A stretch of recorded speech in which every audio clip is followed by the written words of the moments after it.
लोग इन्हें mother Teresa के नाम से जानते हैं। जब भी उनका नाम आता है तो बताया जाता है कि करुणा, दया और सेवा भाव की प्रतिमूर्ति थी। उन्हें शांति का पुरस्कार मिला और कांग्रेस सरकार ने उन्हें भारत रत्न का सम्मान दिया है।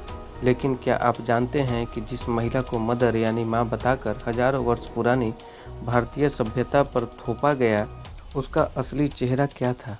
जो बातें हम आपको बताने जा रहे हैं उन्हें हमने मदर टेरेसा के साथ काम कर चुके डॉक्टर अरूप चटर्जी के हवाले से लिया है।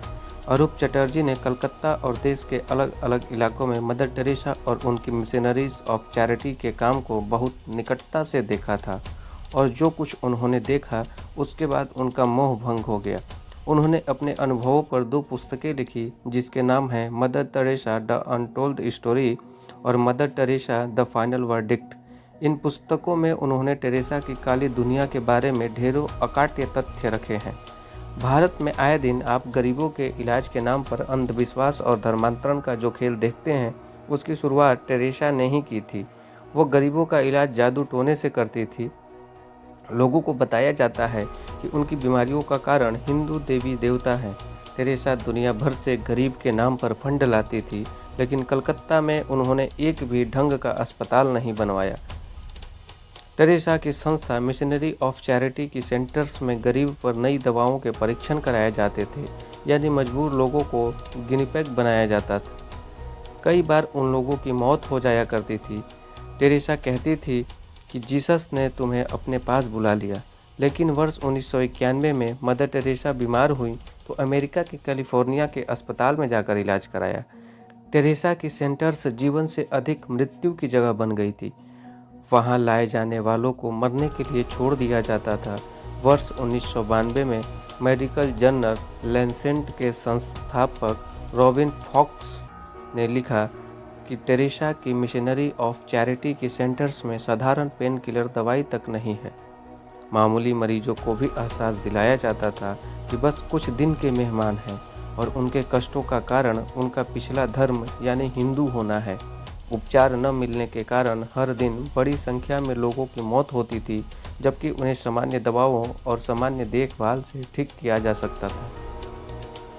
मिशनरी ऑफ चैरिटी के सेंटर्स में उन्हीं गरीबों को खाना दिया जाता था जो ईसाई बनना स्वीकार करते थे।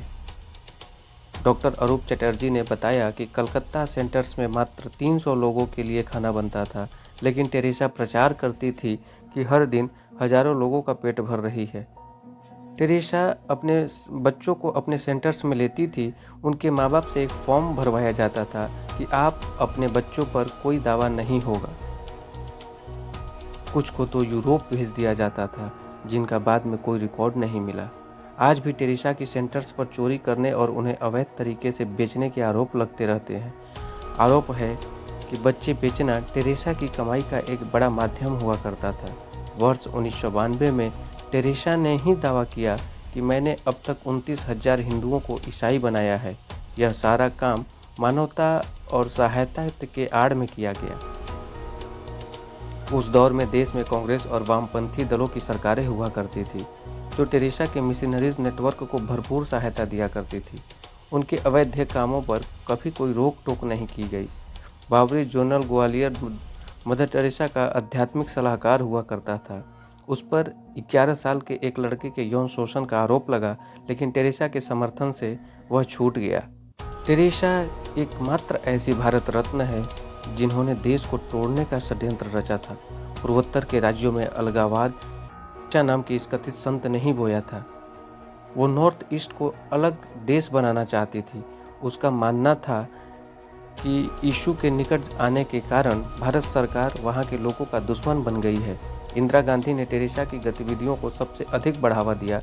परिणाम यह हुआ कि जब इंदिरा गांधी ने देश में आपातकाल लगाया, तब उसके समर्थन में सबसे पहले टेरेसा का बयान आया।